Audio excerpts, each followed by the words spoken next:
Halo, assalamualaikum warahmatullahi wabarakatuh. Jumpa lagi dengan Bu Mega. Kali ini kita akan belajar tentang gerak lurus. Pertama kita pahami dulu tentang konsep gerak. Gerak adalah perubahan posisi benda terhadap titik acuan tertentu. Sebagai contoh, seorang sopir sedang mengendarai mobil berjalan sepanjang jalan di mana jalan tersebut di kanan kirinya ditanami pohon. Maka bisa dikatakan bahwa sopir bergerak jika acuannya adalah pohon. Sopir bergerak terhadap pohon, tetapi sopir bisa dikatakan diam jika acuannya adalah mobil. Sopir diam jika acuannya mobil. Bisa dikatakan sopir diam terhadap mobil. Kemudian jarak. Jarak adalah panjang lintasan yang ditempuh. Sedangkan perpindahan adalah jarak antara posisi akhir dan posisi awal. Sebagai contoh, gambarannya kita perhatikan gambar berikut. Di sini ada seorang siswa yang berjalan dari belakang menuju ke utara atau ke depan kelas. Kemudian bergerak ke timur menuju meja guru. Maka di sini bisa kita hitung jaraknya. Jarak adalah panjang lintasan yang ditempuh, maka bisa kita hitung jarak lintasan total si anak dari belakang menuju ke depan ditambah dari anak di depan kemudian ke timur menuju meja guru. Sedangkan perpindahannya adalah jarak antara posisi akhir dan posisi awal. Gerak lurus dibedakan menjadi dua, yaitu gerak lurus beraturan dan gerak lurus berubah beraturan. Gerak lurus beraturan atau GLB adalah gerak benda konstan, di mana kecepatan gerak benda adalah tetap. Sedangkan gerak lurus berubah beraturan adalah benda bergerak dengan kecepatan yang berubah-ubah, atau bisa dikatakan benda bergerak dengan percepatan yang konstan. Gerak lurus beraturan. Pada gambar tampak seorang atlet yang bergerak lurus beraturan mampu menempuh jarak 30 meter dalam waktu 6 sekon. Dengan kata lain, atlet tersebut mampu menempuh jarak 5 meter setiap sekonnya.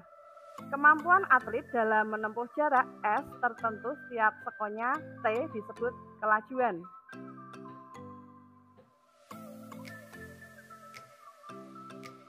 Kelajuan secara matematis dapat ditulis V sama dengan S dibagi T.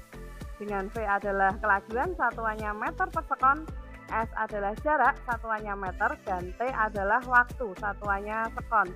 Berdasarkan persamaan di atas, grafik S, V, dan T dapat digambarkan melalui grafik berikut. Grafik antara S terhadap T itu berbentuk linier. Sedangkan grafik antara V terhadap T, karena pada gerak lurus beraturan kecepatannya konstan, maka bisa digambarkan kecepatannya tetap lurus terhadap T. Sedangkan hasil pengukuran ticker time pada gerak lurus beraturan adalah seperti berikut. Bisa kita lihat bahwa titik-titik pada kertas ticker time ini memiliki jarak yang sama. Dengan kata lain, bisa kita artikan bahwa kecepatan benda yang bergerak adalah tetap atau konstan. Contoh soal, sebuah mobil menempuh 20 km dalam waktu 30 menit. Dapat dipastikan bahwa mobil tersebut bergerak dengan kelajuan titik-titik. Maka dari soal tersebut bisa kita tulis diketahui S sama dengan 20 km dan T sama dengan 30 menit. Atau kita jadikan jam agar seperti satuan yang ada pada speedometer, kilometer per jam, maka T-nya dalam menit, 30 menit kita jadikan jam. 30 menit sama dengan 0,5 jam. Kemudian ditanyakan kelajuan atau V. Maka bisa kita jawab V sama dengan S dibagi T. V sama dengan 20 dibagi 0,5, sehingga bisa kita dapatkan V sama dengan 40 km per jam. Jadi kecepatan atau kelajuan yang dialami mobil adalah 40 km per jam. Kemudian perbedaan antara kelajuan dan kecepatan. Kelajuan adalah jarak tempuh dibagi dengan waktu yang dibutuhkan untuk menempuh jarak tersebut. Sedangkan kecepatan adalah laju perpindahan persatuan waktu dengan suatu arah tertentu. Dari pengertian ini, bisa kita simpulkan bahwa kecepatan adalah besaran vektor atau besaran yang memiliki arah. Sedangkan kelajuan adalah besaran skalar, besaran yang tidak memiliki arah. Secara matematis, kelajuan dapat dituliskan jarak tempuh dibagi waktu atau V sama dengan L dibagi T. Sedangkan kecepatan adalah perpindahan dibagi waktu atau V sama dengan S dibagi T. Selanjutnya kita akan belajar tentang gerak lurus berubah beraturan atau GLBB. Perhatikan gambar.